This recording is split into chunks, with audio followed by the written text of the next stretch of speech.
Oman প্রবাসী এক ভাই বাড়ি ফেরার সময় ফেসবুকে স্ট্যাটাস দিলেন স্বপ্ন যাবে বাড়ি। এই উদ্দেশ্যে তিনি বাড়ির উদ্দেশ্যে রওনা হলেন এবং তার এ ফেরা নিয়ে পরিবারের সকল সদস্যরা আনন্দে আত্মহারা হয়ে তাকে রিসিভ করার জন্য গাড়ি ভাড়া করে ঢাকা এয়ারপোর্টে রওনা হলেন। আল্লাহর কি ফায়সালা, কি দুর্ভাগ্যজনক ঘটনা। পথিমধ্যে যখন তাদের গাড়ি ব্রেক ফেল কিংবা চালকের কোনো অসচেতনতার কারণে দুর্ভাগ্যজনকভাবে যখন গাড়ি খাদে পড়ে একেবারে পানির মধ্যে পড়ে গেল, ঠিক অ্যাক্সিডেন্ট করে পড়ে যাওয়ার সাথে সাথে 4 জন পুরুষ ছিল, সবাই বের হতে পারলেও ঠিক জায়গাতেই 4 জন মহিলা এবং 3 জন শিশু বাচ্চা সহ সাথে সাথে মৃত্যুবরণ করলেন, শহীদ হয়ে আল্লাহর ডাকে সাড়া দিয়ে চলে গেলেন।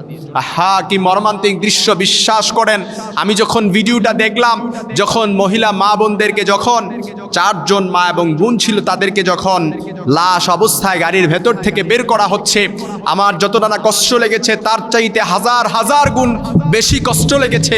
আমি যখন দেখলাম ছোট্ট একটা শিশু বাচ্চাকে, কোলের একটা শিশু বাচ্চাকে যখন তার 2 হাতের ডানা ধরে যখন গাড়ির ভেতর থেকে লাশ অবস্থায় বের করা হচ্ছে, এই দৃশ্যটা দেখে আমি নিজেকে সামলাতে পারি। কারণ বাবা হিসেবে সন্তানের যখন কোনো কিছু হয় তখন আমি নিজেকে, কোনো বাবাই নিজেকে ঠিক রাখতে পারে না, দিশাহারা হয়ে যায়। ঠিক সেই জায়গায় যখন গাড়ির ভেতর থেকে ছোট্ট একটা বাচ্চাকে ডানাগুলো ধরে বের করা হচ্ছে, আমার কাছে মনে হচ্ছিল যেন জান্নাতের পাখিটা বের করা হচ্ছে। আল্লাহু আকবার।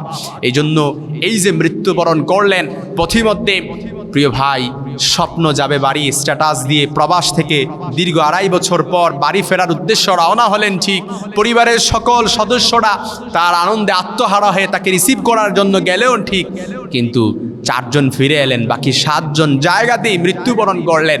তারা কখনো কি চিন্তা করেছিল যে আজ আমাদের জীবনের সবচাইতে সর্বশেষ দিন, আজ আমাদের জীবনের সবচাইতে সর্বশেষ সফর, আজ আমাদের জীবনের বাবা কিংবা স্বামী কিংবা ভাইয়ের সাথে সর্বশেষ সাক্ষাৎ? তারা জীবনেও এটা ভাবে নাই। আল্লাহ তাআলা বারবার আমাদেরকে শিক্ষা দিয়েছেন, কুল্লু নাফসিন যায়িকাতুল মাউত, প্রত্যেক প্রাণী মৃত্যুর স্বাদ গ্রহণ করতেই হবে।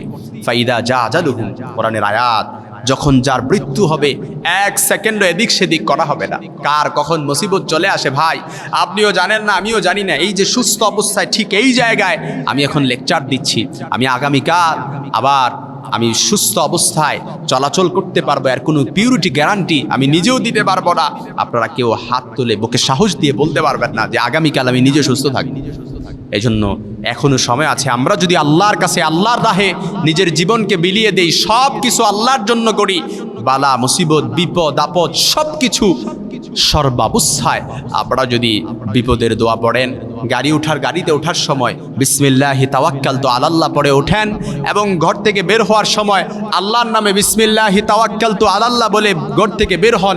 প্রত্যেকটা কাজে যখন আপনি আল্লাহর নামে সব কিছু করবেন, আল্লাহ তাআলা সব কিছুর নিরাপত্তার জিম্মাদারি আল্লাহ তাআলা নিয়ে নেবেন।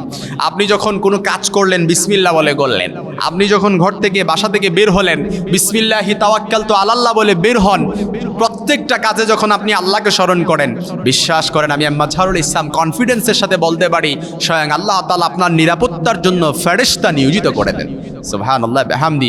এই জন্য প্রবাসী ভাইদের জন্য আমাদের একটা আলাদা ভালো লাগা কাজ করে, কারণ প্রবাসী ভাইয়েরা আমাদের জন্য, পরিবারের জন্যই শুধু খাটেন না, তারা নিজেদের দেশের জন্য খাটেন। তারা নিজেদের দেশেদের রেমিটেন্স শক্তিশালী করার জন্য অনবরত রাত দিন পরিশ্রম করেই যাচ্ছেন। আজকে প্রবাসী ভাইয়েরা আছে বলেই আমাদের দেশ সচল আছে, প্রবাসী ভাইয়েরা আছে বলেই আমাদের দেশের অর্থনৈতিক চাকা শক্তিশালী আছে। আপনি প্রবাসী ভাইয়েরা যদি আজকে রেমিটেন্স শাটডাউন দেন, তাহলে পুরো বাংলাদেশ দেখা যাবে তাদের রেমিটেন্স শাটডাউনের কারণে পুরো বাংলাদেশ অচল হয়ে যাবে। অর্থনৈতিক একেবারে সব কিছু মন্দা হয়ে যাবে।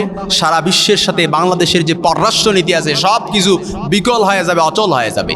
এই জন্য প্রবাসী ভাইদের আলাদা ভালো লাগা, তাদের প্রতি আলাদা ভালো লাগা অন্ততপক্ষে আমি মাজহারুল ইসলামের কাজ করে। এই জন্য আমি জাস্ট শুধুমাত্র প্রবাসী ভাইদেরকে, আমি তাদেরকে আজকের এই ভিডিওটা ডেলিগেটেড করে আমি তাদেরকে পরামর্শ দিতে চাই, অবশ্যই ভাইয়েরা আপনারা দেশে আসবেন, এটা আমাদের জন্য ভালো লাগার, পরিবারের জন্য ভালো লাগার। কিন্তু বিশ্বাস করেন, যখন দেশে আসবেন একটা পরিবারের কোনো সদস্যরা, সকল সদস্যরা একসাথে কোথাও যাওয়া উচিত নয়, রিসিভ করতে যাওয়া উচিত নয়। এটা আমাদের বাংলাদেশে হরহামেশা হয়ে থাকে। যখন প্রবাসী কেউ আসবে, পরিবারের বাবা মা ভাই বোন ছেলে সন্তান সহ সবাই একসাথে রিসিভ করতে যায়। হাই টেন্ডেন্সিটা বাতিল করতে হবে। কখনকার বিপদ চলে আসে আপনিও জানেন না, আমিও জানি না। আল্লাহ তাআলা অবশ্যই আমাদের সকলকে হেফাজত করুন, এটা দোয়া করি। কিন্তু আমাদের উচিত হচ্ছে সব জায়গায় আমরা সতর্কতার সাথে চলা, তারপরে আল্লাহর উপর তাওয়াক্কুল করা। আল্লাহ তাআলা আমাদের সকলকে সহি সমাজ দান করুক, আমিন।